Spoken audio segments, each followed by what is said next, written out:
ഞാനിന്ന് തയ്യാറാക്കിയിരിക്കുന്നത് നമുക്ക് ടേസ്റ്റി ആയിട്ട് ബീഫ് വെച്ചിട്ടുള്ളൊരു കട്ട്ലേറ്റിൻ്റെ റെസിപ്പിയുമായിട്ടാണ്. അപ്പോൾ സാധാരണ എല്ലാവർക്കും കട്ട്ലേറ്റ് ഉണ്ടാക്കാൻ അറിയാം. അപ്പോൾ എങ്ങനെയാണ് നല്ല ക്രിസ്പി ആയിട്ട് കട്ട്ലേറ്റ് എങ്ങനെ തയ്യാറാക്കാം എന്നുള്ളതാണ് വീഡിയോയിൽ ഉൾപ്പെടുത്തിയിരിക്കുന്നത്. അപ്പോൾ വീഡിയോ കണ്ടുകൊണ്ടിരിക്കുന്ന സമയത്തിനൊന്ന് ലൈക്ക് ചെയ്യാനും മറന്നു പോകരുത്. സബ്സ്ക്രൈബ് ചെയ്യാതെ കാണുന്നവരൊന്ന് സബ്സ്ക്രൈബ് ചെയ്ത് സപ്പോർട്ട് ചെയ്യുകയും ചെയ്യണം കേട്ടോ. അപ്പോൾ നമുക്ക് പെട്ടെന്ന് തന്നെ വീഡിയോയിലേക്ക് കിടക്കാം. അപ്പോൾ നമുക്കതിന് വേണ്ടിയിട്ടൊരു ഫില്ലിങ് തയ്യാറാക്കണം. ഒരു ടേബിൾ സ്പൂൺ വെളിച്ചെണ്ണ ഒഴിച്ച് കൊടുത്തിട്ടുണ്ട്. വെളിച്ചെണ്ണ ഒന്ന് ചൂടായി വരുന്ന സമയത്ത് അതിലേക്ക് 2 മീഡിയം സൈസുള്ള സവാള ഇതുപോലെ ചെറുതായിട്ട് കനം കുറച്ചിട്ട് അരിഞ്ഞെടുക്കുക, അല്ലെങ്കിൽ ചോപ്പറിലിട്ടിട്ട് ചോപ്പ് ചെയ്തെടുത്താലും മതി. പിന്നെ ഒരു പച്ചമുളക് ഇതുപോലെ തന്നെ കട്ട് ചെയ്തിട്ട് എടുത്തിട്ടുണ്ട്, ചെറുതായിട്ട് തന്നെ കട്ട് ചെയ്തിട്ടുണ്ട്. പിന്നെ കുറച്ച് ഇഞ്ചിയാണ് ചേർത്ത് കൊടുക്കുന്നത്. നമ്മളിതിലേക്ക് വെളുത്തുള്ളി ചേർത്ത് കൊടുക്കുന്നില്ല, ഇഞ്ചി പേസ്റ്റ് തന്നെ ചേർത്ത് കൊടുക്കണം. പിന്നെ ആവശ്യത്തിനുള്ള ഉപ്പ് കൂടി ചേർത്ത് കൊടുത്തിട്ട് ഒന്ന് വഴറ്റിയെടുക്കാം. ഒരുപാട് ഗോൾഡൻ ബ്രൗൺ കളറൊന്നും ആവണ്ട കേട്ടോ, നല്ലോണം നിങ്ങൾ വഴറ്റിയെടുത്താൽ മതി. അപ്പോൾ വഴറ്റിയെടുക്കുന്ന സമയത്ത് ഒരു മീഡിയം ടു ലോ ഫ്ലെയിമിൽ വെച്ചിട്ടുണ്ടെങ്കിൽ പെട്ടെന്ന് തന്നെ ആയിക്കോളും.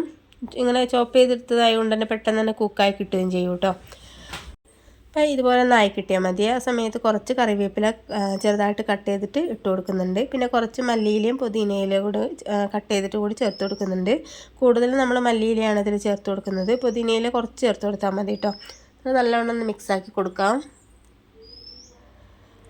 അപ്പോൾ അത് നല്ലവണ്ണം ഒന്ന് മിക്സാക്കി കിട്ടിയിട്ടുണ്ട്. ഇനി സമയത്ത് ഇതിലേക്ക് മസാലപ്പൊടികളാണ് ചേർത്ത് കൊടുക്കുന്നത്. 1 ടീസ്പൂൺ മല്ലിപ്പൊടിയും പിന്നെ കുറച്ച് കുരുമുളക് പൊടി കൂടി ചേർത്ത് കൊടുക്കുന്നുണ്ട്. കുരുമുളക് പൊടിയുടെ അളവ് കൂട്ടും കുറയ്ക്കുകയൊക്കെ ചെയ്യാം കേട്ടോ. എരിവ് കൂടുതൽ വേണമെന്നുണ്ടെങ്കിൽ ചേർത്ത് കൊടുക്കാം. പിന്നെ കുറച്ച് ബീഫ് മസാലയാണ് ചേർത്ത് കൊടുക്കുന്നത്. പിന്നെ കുറച്ച് മഞ്ഞൾപ്പൊടി കൂടി ചേർത്ത് കൊടുത്തിട്ടുണ്ട്.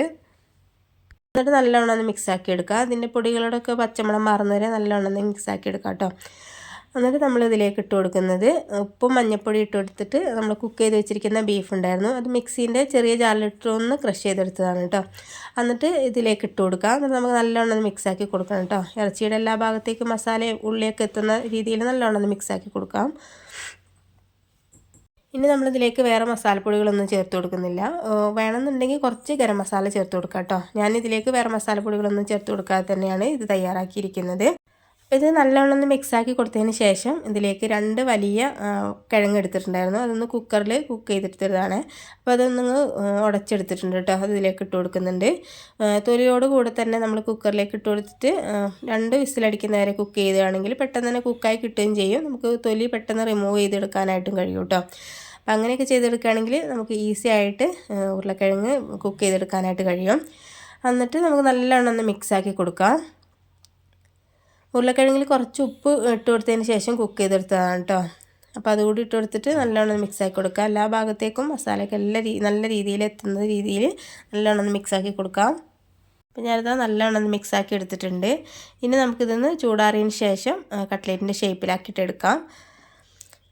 അപ്പോൾ ഞാനിതൊരു സൈഡിലേക്ക് വെച്ചിട്ടുണ്ടായിരുന്നു കേട്ടോ. ഇനി ഒന്ന് ചൂടാറിയതിന് ശേഷം ഇതുപോലെ നമുക്ക് സാധാരണ കട്ട്ലേറ്റൊക്കെ ഉണ്ടാക്കുന്നത് പോലെ തന്നെ ഷേപ്പാക്കി എടുക്കാം. അപ്പോൾ ഒന്നുകൂടി ഒന്ന് മിക്സാക്കി എടുക്കുന്നുണ്ട്. നമ്മൾ തവി വെച്ചിട്ട് ഇളക്കുമ്പോൾ കറക്റ്റായിട്ട് മിക്സാക്കി കിട്ടില്ല. ഇതുപോലെ ഉടയാത്ത ഉരുളക്കിഴങ്ങൊക്കെ ഉണ്ടാവില്ല. അപ്പോൾ അത് ഒന്ന് നല്ലോണം ഉടച്ചെടുക്കാൻ വേണ്ടിയിട്ട് കൈ വെച്ചിട്ട് തന്നെ നല്ലോണം ഒന്ന് കുഴച്ചെടുക്കാം. അപ്പോൾ നല്ലവണ്ണം ഒന്ന് കുഴച്ചെടുത്തിട്ടുണ്ട്. ഇനി നമുക്ക് ഇതുപോലെ കയ്യിൽ കുറച്ച് ഓയിലൊന്ന് തേച്ച് കൊടുത്തിട്ട് ഇതുപോലെ ഒന്ന് ഷേപ്പാക്കി എടുക്കാം കേട്ടോ. ഇനി അപ്പോൾ നിങ്ങൾക്ക് വേണമെങ്കിൽ കുപ്പിയുടെ അടപ്പ് വെച്ചിട്ട് അതിലേക്ക് ഇതുപോലെ ഫില്ല് ചെയ്ത് കൊടുത്തിട്ട് ഷേപ്പാക്കി എടുക്കാൻ ചെയ്യാം. ഇപ്പോൾ ഹാർട്ടിൻ്റെ ഷേപ്പിൽ ചെയ്തെടുക്കുകയാണെങ്കിൽ അങ്ങനെ ചെയ്യാം കേട്ടോ. അപ്പോൾ സാധാരണ നമ്മൾ കാണുന്ന കട്ട്ലേറ്റിൻ്റെ ഷേപ്പിൽ തന്നെയാണ് ഞാൻ ചെയ്തെടുക്കുന്നത്. അപ്പോൾ ഞാനിതെല്ലാം ഒന്ന് ഷേപ്പാക്കി എടുക്കട്ടെ.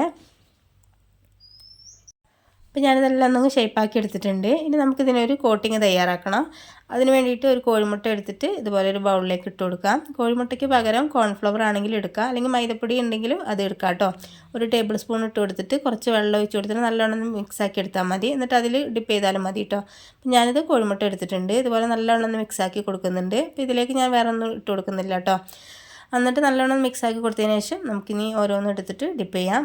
ഇതുപോലെ ബ്രെഡ് ക്രംസ് ഉണ്ടാക്കി എടുത്തിട്ടുണ്ട്. ഈ ബ്രെഡ് ക്രംസ് ഞാൻ സാധാരണ ബ്രെഡ് മിക്സിയിൽ അടിച്ചെടുത്തതിന് ശേഷം ഒന്ന് ചൂടാക്കി എടുത്താൽ കേട്ടോ. ചൂടാക്കി എടുക്കുകയാണെങ്കിൽ ഇതുപോലെ നല്ല ക്രിസ്പി ആയിട്ട് കിട്ടുകയും ചെയ്യും.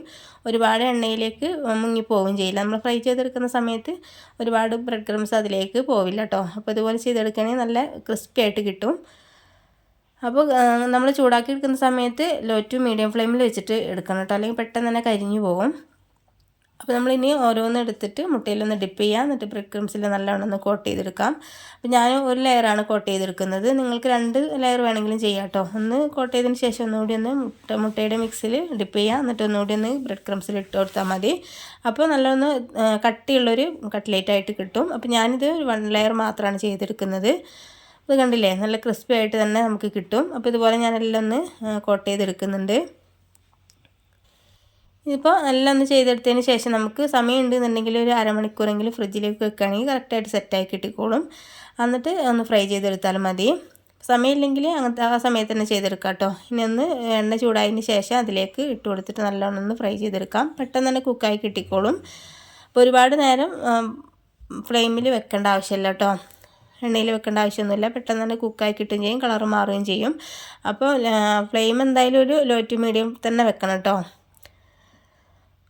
എന്നിട്ട് തിരിച്ച് മറിച്ചിട്ടെടുത്ത് കളർ മാറുന്ന വരെ ഒന്ന് കുക്ക് ചെയ്തെടുക്കാം. ഇപ്പോൾ കുക്ക് ചെയ്ത് കിട്ടാനായിട്ടൊന്നുമില്ലല്ലോ, എല്ലാം ഒന്ന് കുക്ക് ചെയ്ത് കിട്ടിയതാണല്ലോ. അപ്പോൾ അതുപോലെ ഒന്ന് എണ്ണയിൽ നിന്ന് കോരിയെടുക്കാം. ഈ സമയത്ത് കേട്ടോ, ഈ കളറാവുന്ന സമയത്ത് ഇനി ഒരുപാട് നേരം വെക്കേണ്ട ആവശ്യമില്ല. പുറത്ത് കോരിയെടുത്തതിന് ശേഷം ഒന്നുകൂടി ഒന്ന് കളർ മാറും.